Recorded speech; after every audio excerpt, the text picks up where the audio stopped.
अस्सलाम वालेकुम, कैसे हैं आप लोग सब। पेशेंट का मुझसे अक्सर सवाल होता है विटामिन डी का नेचुरल सोर्स क्या है। तो विटामिन डी का जो नेचुरल सोर्स है उसमें सबसे ज्यादा अहम होती है सनलाइट।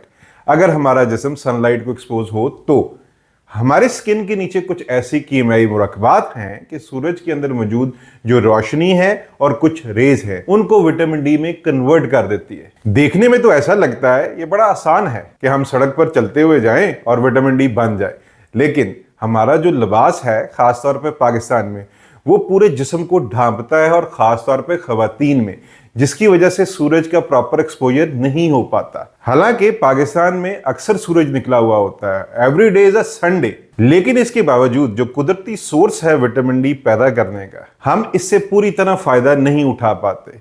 इसके अलावा मछली में बहुत ज्यादा होता है विटामिन डी, अंडे में होता है, कुछ सब्जियों में होता है और नट्स में होता है।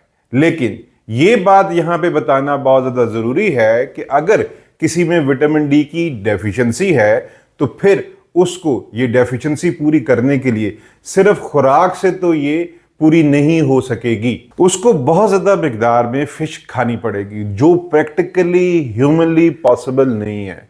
लिहाजा एक वो शख्स जिसमें विटामिन डी की कोई डेफिशिएंसी नहीं है उसके लिए तो ये रिकमेंडेड है जो ग़िज़ाएं मैंने आपको बताई हैं, इन ग़िज़ाओं के ज़रिए अपनी विटामिन डी की जो रोज़ाना की ज़रूरत है वो पूरी करता रहे।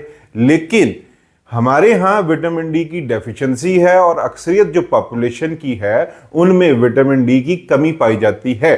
बहुत ज़्यादा स्ट्रांगली रिकमेंडेड है कि उन्हें विटामिन डी के सप्लीमेंट लेने चाहिए। अब ये सवाल आता है कि विटामिन डी के जो सप्लीमेंट की डोज है वो क्या है।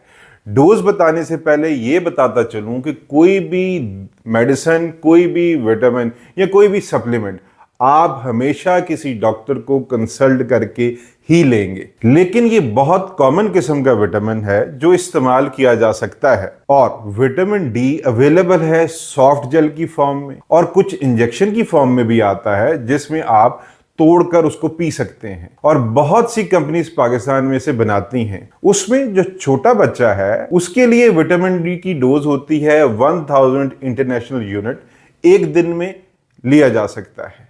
इसके अलावा जो सॉफ्ट जेल कैप्सूल है वो 5000 यूनिट के भी कैप्सूल होते हैं और 10,000 यूनिट का भी कैप्सूल होता है और 200,000 यूनिट का भी कैप्सूल होता है। तो जो 5000 का जो कैप्सूल है वो एक दिन में अगर एक कैप्सूल लिया जाए तो जिस किसी को भी विटामिन डी की कोई कमी होगी वो पूरी हो जाएगी। और इसी तरीके से जो 10,000 यूनिट वाला कैप्सूल है वो अल्टरनेटिव डेज पे लिया जा सकता है और जो 2 लाख आईयू वाला कैप्सूल है वो आप एक मंथ में एक ले सकते हैं डिपेंडिंग ऑन योर डेफिशिएंसी। अगर बहुत सीवियर डेफिशिएंसी है देन हम उसे 15 दिन में एक भी कैप्सूल ले सकते हैं, बट वो कब तक लेना है वो आप अपने डॉक्टर से कंसल्ट करके ही लेंगे और जब आप अपनी डेफिशिएंसी पूरी कर लें तो फिर इसको आप मेंटेनेंस डोज पर ला सकते हैं। उम्मीद करता हूं कि आपको मेरी वीडियो पसंद आई होगी। इस वीडियो से रिलेटेड या अपने विटामिन डी की डेफिशिएंसी से रिलेटेड या बैक पेन, नेक पेन से रिलेटेड किसी किस्म की भी आपको कोई इश्यूज हैं तो नीचे दिए गए नंबर पर आज ही अपनी अपॉइंटमेंट बुक कर सकते हैं या मेरा क्लिनिक विजिट कर सकते हैं। कायरोप्रैक्टर असद मिर्जा को इजाज़त दीजिए। अपना खास ख्याल रखिएगा। अल्लाह निगहबान।